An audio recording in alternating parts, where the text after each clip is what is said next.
Una mujer en silla de ruedas empujó las puertas desmoronadas de una iglesia abandonada durante 30 años. Sus 5 hijos temblaban tras ella, empapados por la lluvia helada. No tenían a dónde ir, nadie a quien recurrir, solo tenían esa noche. Y ese maldito lugar que todos en el pueblo evitaban cruzar. Pero cuando hizo rodar su silla hasta el altar roto y vio una luz parpadeando debajo de las tablas del suelo, supo que algo o alguien más ya estaba allí. Y lo que descubrió bajo ese suelo de piedra no solo cambiaría su destino, cambiaría la historia de un pueblo entero que había olvidado su mayor vergüenza. Esta es la verdadera historia de Sofía Méndez. Una historia de desesperación, fe inquebrantable y un secreto enterrado que esperó décadas para ser revelado. Valle Escondido, México. Primavera de 1962. Sofía Méndez tenía 32 años cuando el accidente la dejó en silla de ruedas. Su esposo, Eduardo, había fallecido 6 meses antes en el mismo derrumbe de la mina que le destrozó la columna. En un instante lo perdió todo: a su compañero de vida, su capacidad para caminar y la única fuente de ingresos de su familia. Ahora, Sofía se enfrentaba cada día a empujar las ruedas metálicas de su silla de ruedas con las manos llenas de callos y ampollas. 5 hijos dependían de ella: Mateo, de 11 años, las gemelas Carmen y Rosa, de 9, Diego, de 6, y la pequeña Lucía, de apenas 3 años. Cada mañana era una batalla. Sofía cosía ropa ajena a la luz de las velas, con los dedos sangrando mientras trabajaba hasta el amanecer. Mateo vendía periódicos en la plaza. Los gemelos lavaban la ropa en el río con agua tan fría que les quemaba las manos. Diego cuidaba de Lucía mientras mendigaba retazos en el mercado. Pero no fue suficiente. Nunca fue suficiente. El día que todo lo cambió comenzó cuando el casero, don Fermín Vargas, apareció en su puerta con 2 hombres corpulentos y una sonrisa cruel. «Se te acabó el tiempo, Sofía. 3 meses sin pagar. O me das el dinero mañana al mediodía, o tú y tus cabrones acaban en la calle. Y me da igual que tengas que arrastrarte». Sofía miró a sus hijos. Mateo apretó los puños, con lágrimas corriendo por su rostro, lleno de rabia impotente. Los gemelos se abrazaron, temblando. Diego ocultó su rostro en el vestido raído de su madre.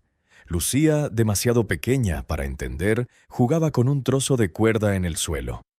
«Escúchame con atención. Mientras yo respire tendrás un techo sobre tu cabeza. Lo juro por la memoria de tu padre». Pero esa noche, mientras sus hijos dormían sobre cartones en el suelo, Sofía lloró en silencio. Había vendido todo lo que tenía valor. Les había rogado a todos los vecinos, a todos los comerciantes. Le cerraron las puertas en las narices. La viuda lisiada era invisible para el mundo.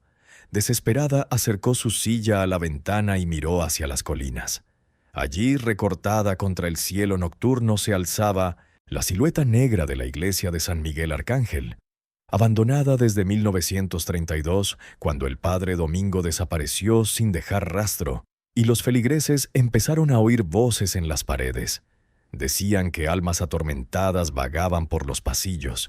Decían que quien entraba al anochecer nunca volvía a ser el mismo. «Perdóname, Eduardo, pero no tengo otra opción». Al día siguiente, cuando el sol empezó a ponerse y las primeras gotas de lluvia golpeaban el techo de hojalata, Sofía reunió a sus hijos. «Vamos a un lugar seguro esta noche, a un lugar donde don Fermín no nos encuentre». «Mamá, ¿no vamos a la iglesia vieja? Dicen que está maldita». «Las maldiciones no existen, hijo. Solo existe el miedo de la gente. Y no podemos permitirnos tener miedo».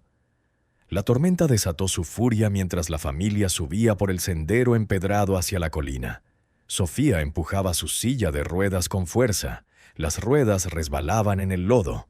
Mateo empujaba desde atrás, con sus bracitos temblando por el esfuerzo.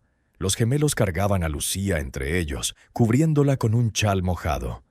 Diego se aferraba a la silla de ruedas de su madre, llorando de frío y miedo. «Mamá, no puedo ver nada». «Lucía tiene mucho frío». «Solo un poquito más. Ya casi llegamos. Cuando finalmente llegaron a las puertas de la iglesia, estaban calados hasta los huesos. La estructura de piedra se alzaba ante ellos como un gigante dormido. Las ventanas rotas parecían ojos vacíos. El campanario inclinado gemía con cada ráfaga de viento. Las enredaderas cubrían las paredes como venas negras. «Mamá, tengo miedo». «Yo también, mi amor, pero juntos somos más fuertes que cualquier miedo». Sofía empujó las puertas. El olor a humedad, madera podrida y algo más, algo viejo y olvidado, invadió sus sentidos. Con una cerilla encendió una vela que llevaba en su bolso. Si esta historia ya te está atrapando, no olvides suscribirte y darle like. Déjame en los comentarios desde dónde nos estás escuchando. Me encanta saber de ti. La luz parpadeante revelaba un interior devastado por el abandono. Bancos rotos yacían esparcidos como huesos. Cristales de colores rotos cubrían el suelo. Estatuas de santos se erguían con rostros erosionados por el tiempo. Y al fondo el altar mayor, aún en pie, pero cubierto de escombros y telarañas. ¿Por qué lo dejaron todo así? ¿Qué pasó aquí? No lo sé, hijo, pero esta noche este es nuestro refugio. Dios no ha abandonado este lugar solo porque los hombres lo hayan hecho. Encontraron un lugar relativamente seco cerca del altar. Sofía acomodó a sus hijos, usando los bancos rotos como cortavientos. Compartieron el último trozo de pan duro que habían traído. Lucía se durmió en brazos de los gemelos. Diego se acurrucó junto a Mateo. Pero Sofía no podía dormir. Algo en ese lugar la inquietaba. No era precisamente miedo. Era como si la iglesia estuviera esperando, como si, tras 30 años de silencio, alguien por fin hubiera venido a escucharla. Rodó hacia el altar. A la luz de las velas, vio que el suelo de piedra frente al altar estaba agrietado. Y entonces, él lo vio. Una luz tenue, apenas visible, parpadeaba entre las grietas del suelo, como si algo debajo estuviera vivo, como si algo la llamara. Lo que Sofía estaba a punto de descubrir bajo ese suelo de piedra era algo que el pueblo había intentado ocultar durante 3 décadas. Un secreto tan oscuro que cambiaría no solo su vida, sino también el destino de cientos de almas olvidadas. Porque lo que encontró Sofía al abrir aquel apartamento, ningún creyente se atrevería a imaginarlo. Sofía se acercó, su corazón latía como un tambor de guerra. Sofía se acercó, con el corazón latiendo como un tambor de guerra. La luz parpadeaba con un ritmo casi humano, como si respirara. Se inclinó hacia adelante desde la silla, extendiendo su mano temblorosa hacia las grietas del suelo. «¿Qué vas a hacer?» De repente una de las tablas sueltas se desprendió bajo el peso de su mano. El sonido despertó a Mateo, quien se incorporó de inmediato. «Mamá, ¿qué estás haciendo?» «Ven aquí, hijo, rápido, pero no despiertes a los demás». Mateo se acercó frotándose los ojos. Al ver la luz que emanaba del agujero en el suelo, se quedó paralizado. Es real. La luz es real. Ayúdame a quitar más tablas. Con cuidado». Trabajaron en silencio durante varios minutos. Con cada tabla que retiraban, la luz se hacía más intensa. No era la luz de una vela ni de una lámpara. Era diferente, más pálida, casi etérea, con un tinte verdoso que se reflejaba en sus rostros. Finalmente revelaron una abertura de casi 1 metro de ancho. Unos escalones de piedra descendían hacia la oscuridad, desapareciendo en las profundidades. Y la luz provenía de abajo, pulsando con una regularidad hipnótica. «¿Mamá? ¿Qué es esto? ¿Una tumba?» «No lo sé, pero alguien puso una luz ahí abajo. Eso significa que alguien siga viniendo aquí». Sofía sintió un escalofrío. Si alguien más sabía de este lugar, si alguien venía a menudo, ¿quién era? ¿Y por qué lo habían mantenido en secreto durante 30 años? «Mateo, trae la cuerda que usamos para atar nuestras cosas. Voy abajo». «Mamá, no puedes. Estás en la silla. Es imposible». «Nada es imposible cuando no tienes otra opción. Trae la cuerda. Ahora». Minutos después, Sofía se había bajado de su silla de ruedas y estaba sentada al borde del agujero. Sus piernas sin vida colgaban en el vacío. Mateo ató la cuerda alrededor del pecho de su madre y la sujetó a una columna de piedra cercana. «Si algo sale mal, si oyes algo extraño, sácame de aquí inmediatamente. ¿Entendido? No quiero que bajes, mamá. Por favor, mira a tus hermanos durmiendo ahí abajo. ¿Sabes por qué duermen tranquilos? Porque confían en que los protegeré. Y para protegerlos, necesito saber qué hay aquí abajo. Quizás sea la respuesta a nuestras oraciones». Usando solo la fuerza de sus brazos, Sofía comenzó a descender. Cada paso era una agonía. Sus manos sangraban mientras gateaba hacia abajo, empujando su cuerpo inerte paso a paso. El aire se volvió más frío, más húmedo. El aroma a tierra y a algo medicinal, llenó sus pulmones. 15 pasos, 20, 25, y entonces aterrizó. «Matthew, estoy bien, estoy... Oh, Dios mío. ¿Qué ves, mamá? ¿Qué hay ahí?» «Mateo, trae a los demás, trae agua, trae toda la comida que tengamos. Rápido». «¿Por qué? ¿Qué pasa?» «Porque hay gente aquí abajo, gente viva, y se está muriendo». Lo que Sofía vio en esa cripta subterránea era algo que ninguna persona debería presenciar en un lugar de culto. Una cámara de piedra del tamaño de 3 habitaciones yacía bajo el altar.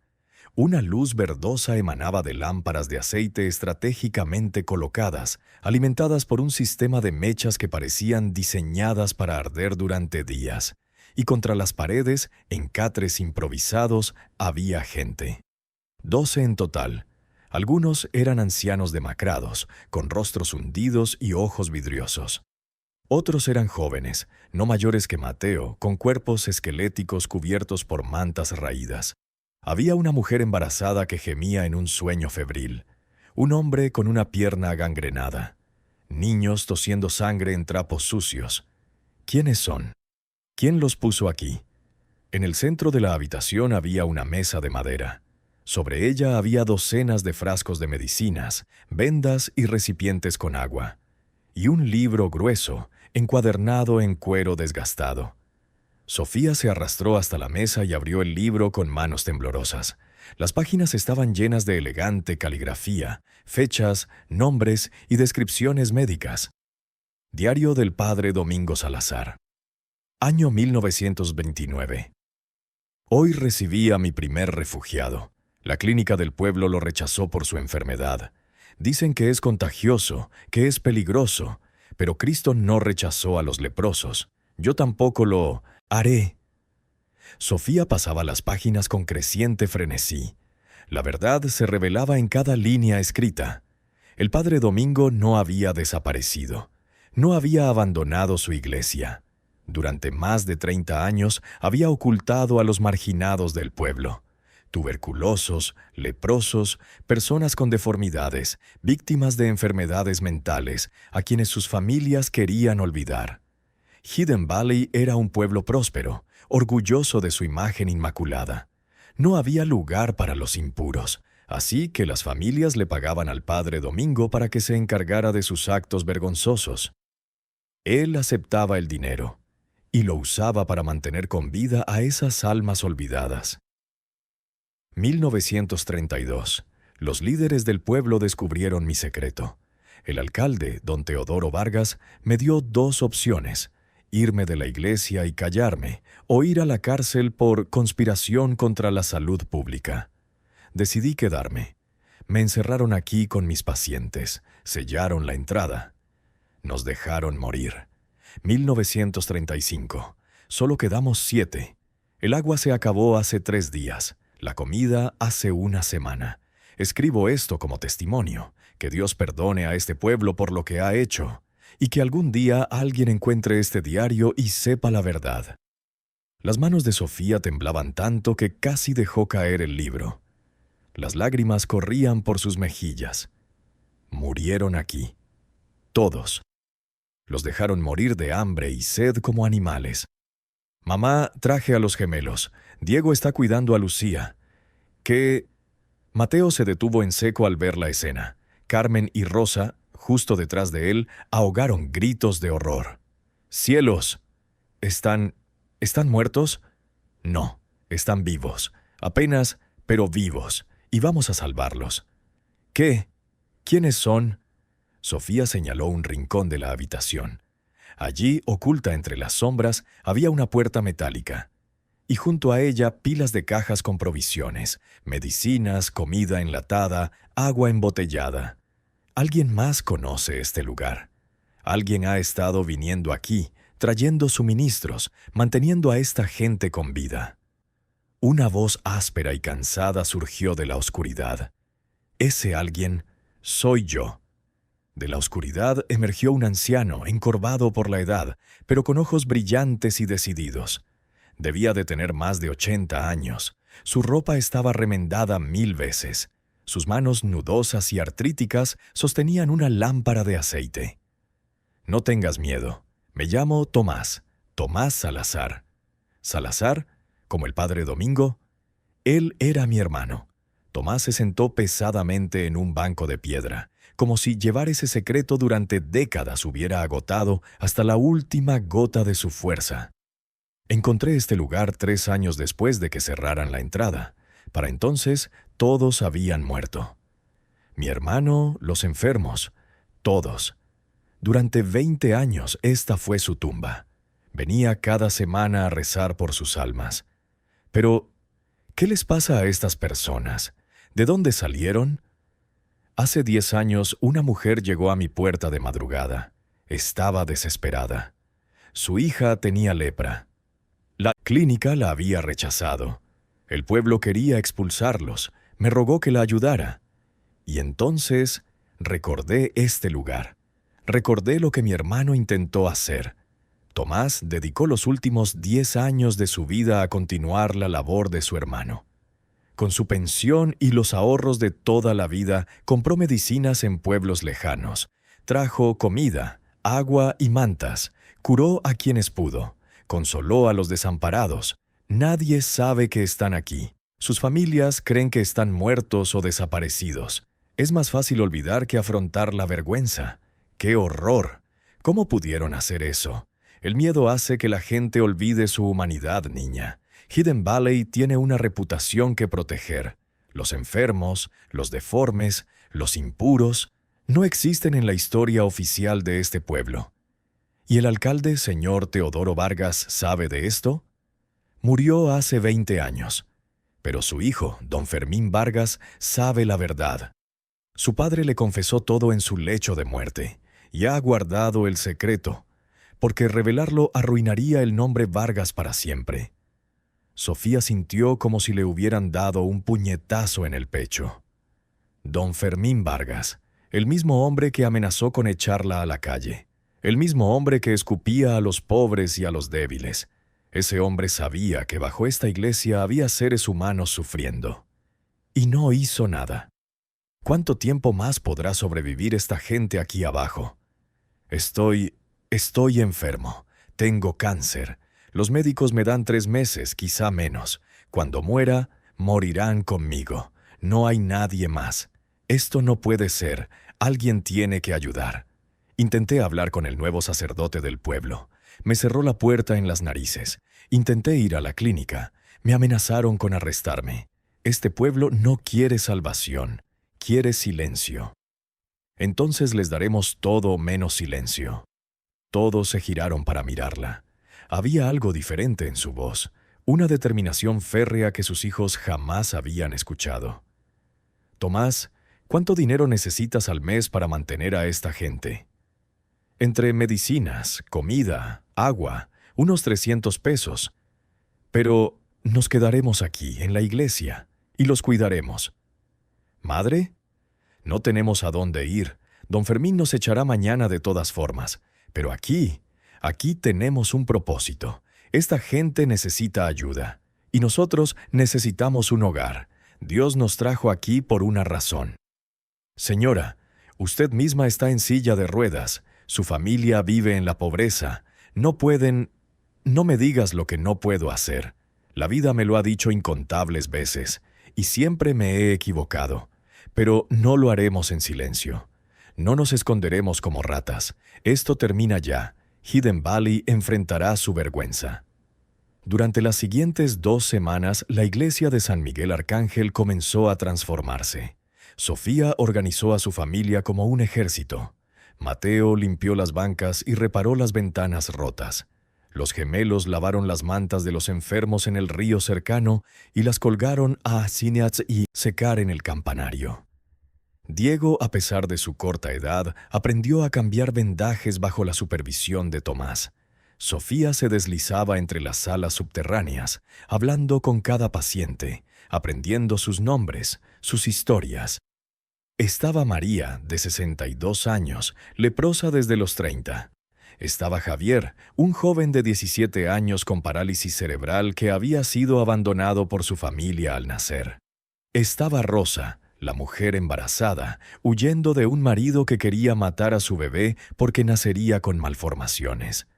Cada persona tenía una historia, cada persona tenía un nombre. Ya no serán invisibles, la gente sabrá que existen. Un domingo por la mañana, Sofía hizo algo que nadie había hecho en 3 décadas. Tocó las campanas de la iglesia de San Miguel.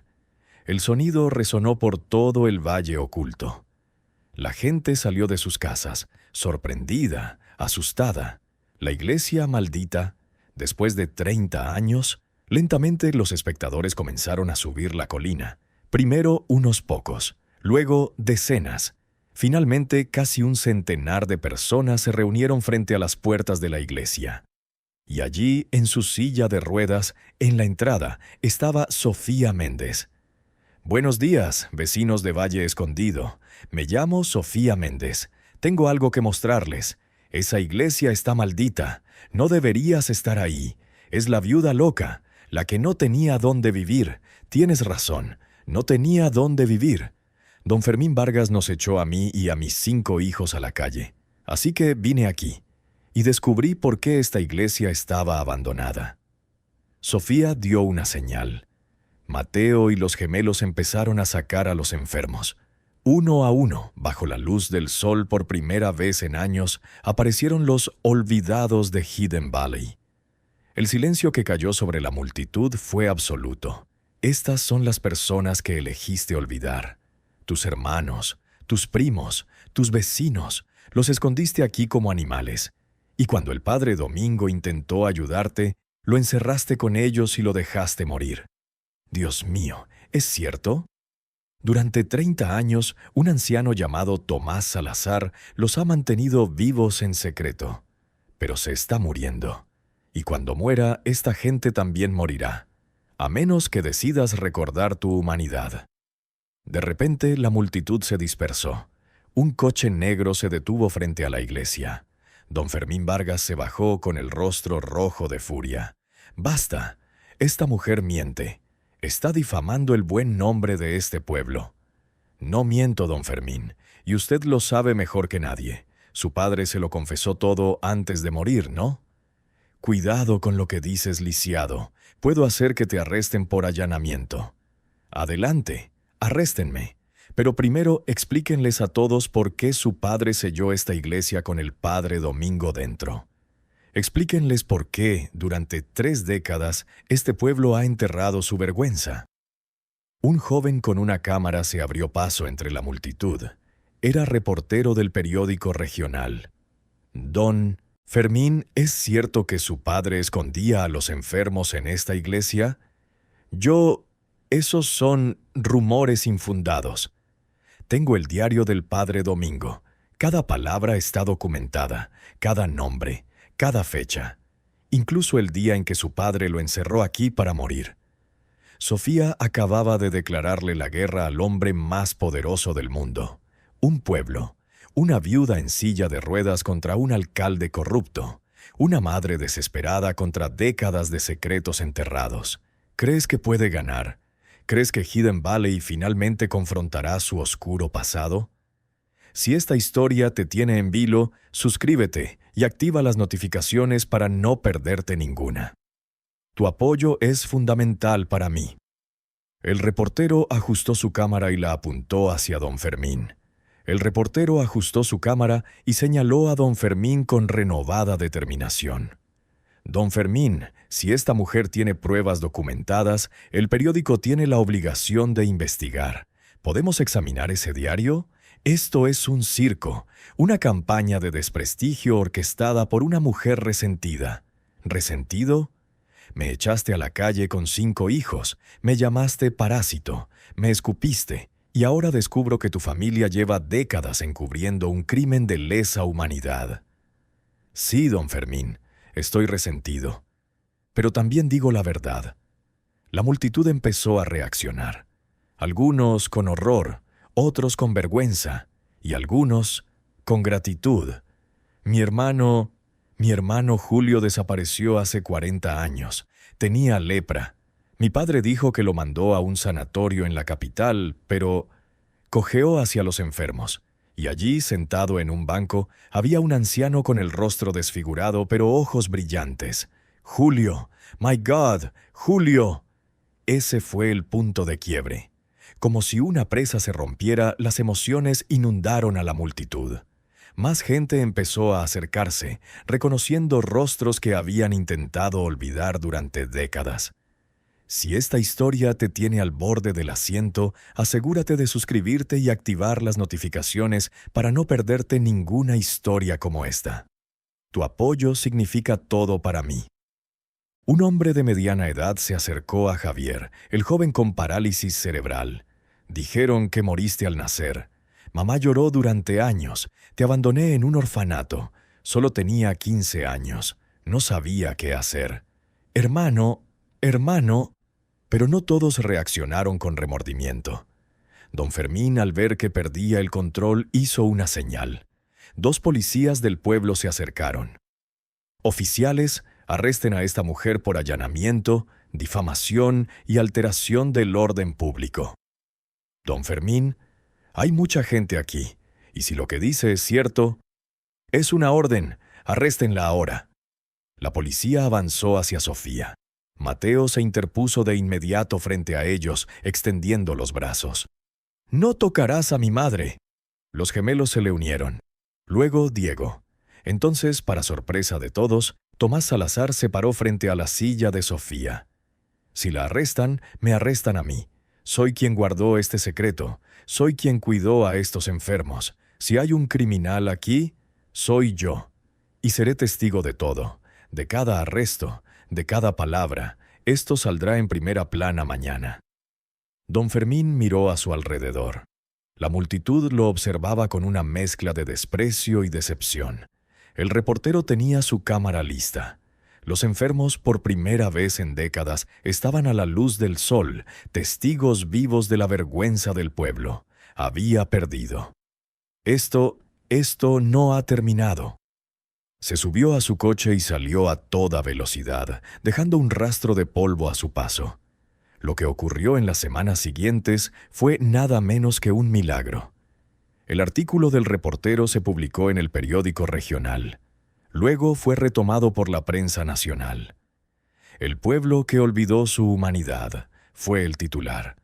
Las fotografías de los enfermos, del diario del padre Domingo, de Sofía en su silla de ruedas defendiendo a los olvidados, se convirtieron en símbolos de la vergüenza nacional.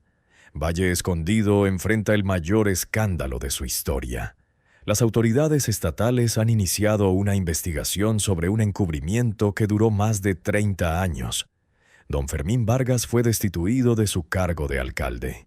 Las investigaciones revelaron que había utilizado fondos públicos para mantener el secreto, sobornando a funcionarios y amenazando a testigos. Fue arrestado 3 semanas después del enfrentamiento. Pero lo más extraordinario fue lo que hizo la gente de Valle Escondido.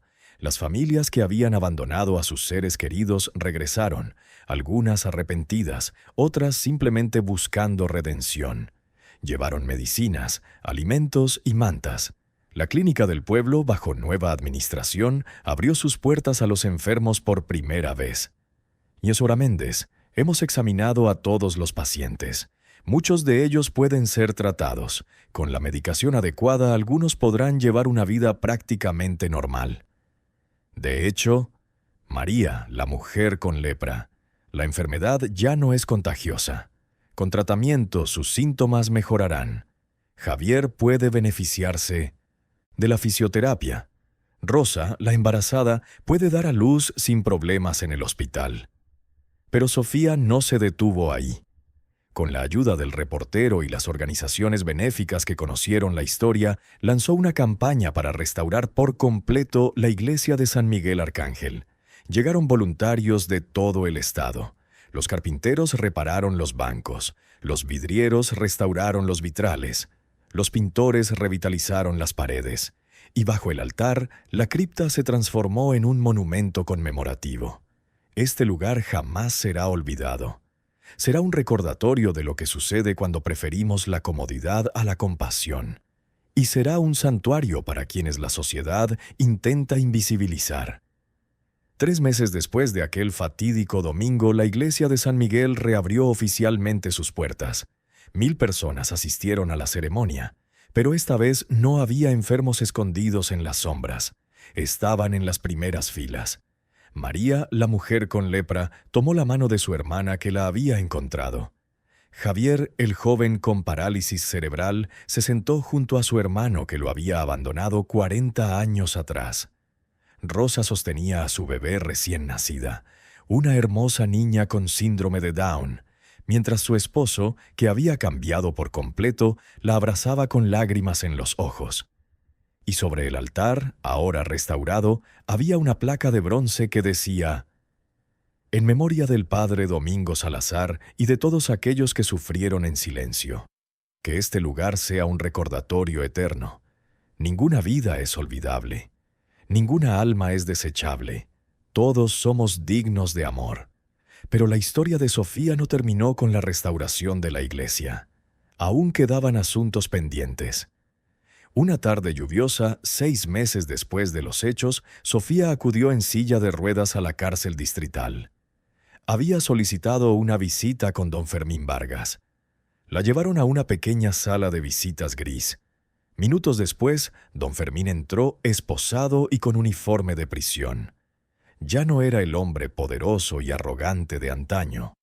Era solo un anciano destrozado, con los hombros encorvados y la mirada perdida. «Tienes 20 minutos». Permanecieron en silencio durante varios segundos.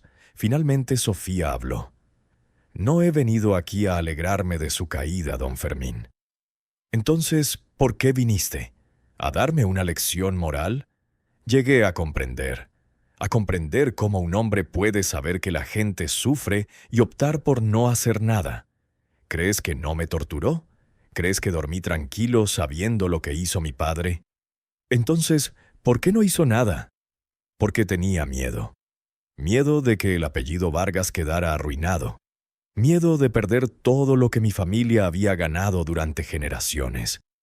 Y así, me convertí en cómplice del crimen de mi padre.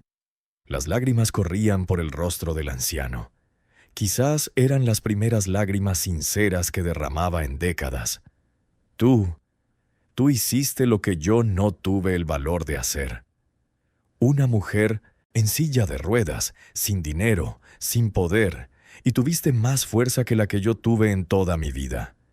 No fue fuerza, don Fermín, fue desesperación. Cuando no tienes nada que perder, descubres de lo que eres capaz. Tenías demasiado que proteger. Yo solo tenía a mis hijos, y eso me hizo imparable. ¿Qué les pasó? ¿A los enfermos? Están recibiendo tratamiento. Algunos se han reunido con sus familias. Otros viven en un nuevo albergue que construimos junto a la iglesia. Tomás Salazar falleció hace 3 meses, pero murió sabiendo que su labor continuaría. Y yo encontré mi propósito. La iglesia ahora es un santuario para gente como yo, gente que la sociedad descarta. Les damos refugio, comida y atención médica. Nadie más será olvidado. No mientras yo viva. Lo siento. Sé que no significa nada viniendo de mí, pero significa algo. Quizás no para las víctimas que ya murieron, pero para ti admitir tu culpa es el primer paso para encontrar la paz. Sofía se preparó para irse, pero antes de llamar al guardia se dio la vuelta una última vez. «Don Fermín, cuando salgas de aquí, si es que alguna vez lo haces, tendrás la oportunidad de redimirte. No la desperdicies». «Gracias, gracias, señora Méndez». 5 años después de aquella noche tormentosa en que Sofía y sus hijos buscaron refugio en una iglesia abandonada, Valle Escondido era un pueblo completamente diferente. La iglesia de San Miguel Arcángel se había convertido en el corazón de la comunidad. Todos los domingos las bancas se llenaban de fieles, pero también servía como centro comunitario, clínica gratuita y refugio para personas sin hogar. Mateo, que entonces tenía 17 años, estudiaba medicina con una beca completa. Soñaba con ser médico para continuar la labor que su madre había iniciado. «Mi madre me enseñó que la verdadera fuerza no viene de lo que tienes, sino de lo que estás dispuesto a dar cuando no tienes nada». Carmen y Rosa, las gemelas, que ahora tienen 14 años, dirigieron un programa de alfabetización para niños pobres de la ciudad y comunidades cercanas. Mamá dice que la educación es la única herencia que nadie te puede quitar y que todos merecen la oportunidad de aprender, sin importar de dónde vengan. Diego, de 11 años, era conocido en todo el pueblo como el niño que habla con todos. Tenía un talento especial para hacer sentir bienvenidos a los nuevos refugiados que llegaban a la iglesia. Mamá dice que estamos a solo una desgracia de necesitar ayuda. Por eso debemos ayudar ahora, mientras aún podamos. Y Lucía, que ya tenía 8 años y apenas recordaba aquella noche en la iglesia, era la alegría del albergue. Cantaba para los enfermos, jugaba con los niños asustados que llegaban y llenaba el lugar de risas. Pero fue Sofía quien se convirtió en una leyenda viviente. Organizaciones de derechos humanos de todo el país la invitaron a dar conferencias. Universidades le otorgaron doctorados honoris causa. El gobierno estatal le otorgó una medalla por su labor humanitaria, pero se negó a mudarse a la ciudad. Rechazó los cargos políticos que le ofrecieron. Rechazó el dinero de fundaciones que querían apoyar su trabajo. «Mi lugar está aquí, con la gente que la sociedad olvida. No necesito reconocimiento ni títulos. Solo necesito saber que cuando alguien no tiene a dónde ir, hay un lugar esperándolo». La cripta bajo el altar se transformó en un museo conmemorativo. La gente podía bajar las mismas escaleras que Sofía había bajado aquella noche, ver las camillas donde los enfermos habían sobrevivido y leer el diario del Padre Domingo. Y en la última pared había fotografías de todos los rescatados. Sus rostros, sus nombres, sus historias, ya no eran invisibles. Una tarde de primavera, exactamente 7 años después de aquella noche tormentosa, Sofía estaba en el jardín de la iglesia. Las flores que había plantado con sus propias manos florecían ahora con una explosión de color. Los niños del refugio jugaban en los columpios que la comunidad había construido. María, la anciana que había padecido lepra, se acercó lentamente. Su tratamiento había sido exitoso. Aunque sus manos aún tenían cicatrices, podía volver a usarlas. «Sofía, ¿puedo sentarme contigo?» «Siempre, María». «¿Alguna vez te arrepientes del día que decidiste denunciarnos y exponernos a todos? Habría sido más fácil mantenerlo en secreto como hizo Tomás durante años. ¿Sabes qué? He pensado mucho en eso, y creo que la diferencia entre Tomás y yo era que él cargaba con la culpa de su hermano. Sentía que debía proteger ese secreto. Pero yo no tenía nada que proteger excepto la verdad. Perdiste tanto ese día. Tu privacidad, tu tranquilidad. Te convertiste en una figura pública cuando lo único que querías era un techo para tus hijos. Pero miren lo que gané. Mis hijos crecieron viendo que vale la pena hacer lo correcto, incluso cuando es difícil. Familias se reencontraron, se salvaron vidas. Un pueblo enfrentó su vergüenza y decidió cambiar. Y encontré algo que había perdido la noche en que el colapso me arrancó las piernas.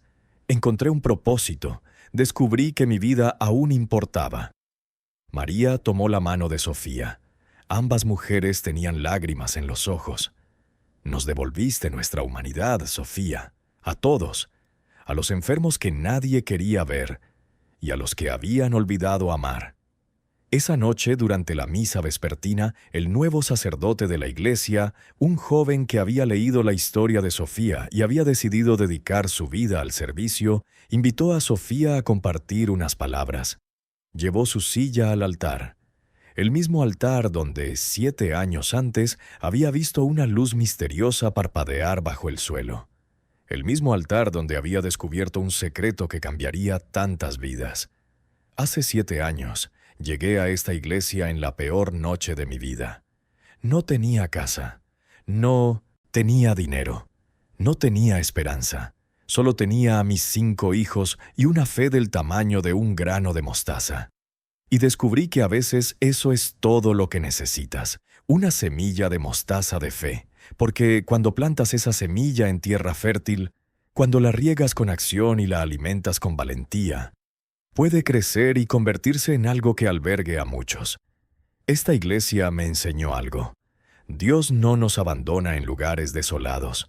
Nos encuentra allí, en iglesias abandonadas, en criptas oscuras, en vidas destrozadas, y nos pregunta, ¿qué harás con tu dolor? ¿Lo esconderás o lo usarás para sanar a otros? Elegí sanar, y en el proceso yo también sané.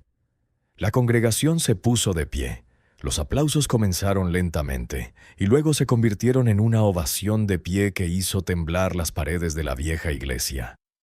Pero Sofía no vio las caras que la aplaudían. Vio algo más. Por un instante creyó ver una figura al fondo de la iglesia. Un hombre de mediana edad con sotana sacerdotal sonriendo apaciblemente. A su lado, otro hombre mayor, Tomás, con la mano sobre el hombro de su hermano. Sofía parpadeó. Y desaparecieron. Pero él sabía lo que había visto. El padre Domingo y Tomás, finalmente en paz. Su obra estaba completa. Su sacrificio había sido honrado. Descansen, hermanos. Yo continuaré desde aquí. La historia de Sofía Méndez nos enseña algo que el mundo necesita recordar urgentemente. No importa lo destrozado que estés, no importa lo imposible que parezca tu situación, cuando eliges hacer lo correcto, cuando eliges ver a la humanidad desperdiciarse, el universo conspira para ayudarte. Sofía no tenía dinero, no tenía electricidad, ni siquiera podía caminar, pero tenía algo más valioso, el coraje de actuar cuando todos los demás miraban para otro lado. No dejes que tu silla de ruedas defina tu fuerza. Su pobreza no mide su valor, que su debilidad puede convertirse en su mayor fortaleza. El santuario de San Miguel Arcángel continúa funcionando hasta el día de hoy. Ha ayudado a más de 3,000 personas en situación de vulnerabilidad. Sofía Méndez fue nombrada Mujer del Año en 1969 por la Comisión Nacional de los Derechos Humanos. Sus 5 hijos se convirtieron en profesionales dedicados al servicio social. Don Fermín Vargas cumplió 8 años de prisión. Tras su liberación, dedicó el resto de su vida al voluntariado en el santuario. El padre Domingo Salazar fue beatificado por la Iglesia Católica en 1975. Esta historia está basada en hechos reales ocurridos en varios pueblos de México durante el siglo XX. Se han cambiado los nombres y lugares para proteger la privacidad de las familias involucradas. Pero la verdad permanece. La luz siempre encuentra una manera de atravesar la oscuridad, incluso cuando esa luz viene de los lugares más rotos. Gracias por escuchar hasta el final. Si esta historia te conmovió, compártela con alguien que necesite recordar que la esperanza existe incluso en los momentos más difíciles. Suscríbete si aún no lo has hecho y nos vemos en la próxima historia.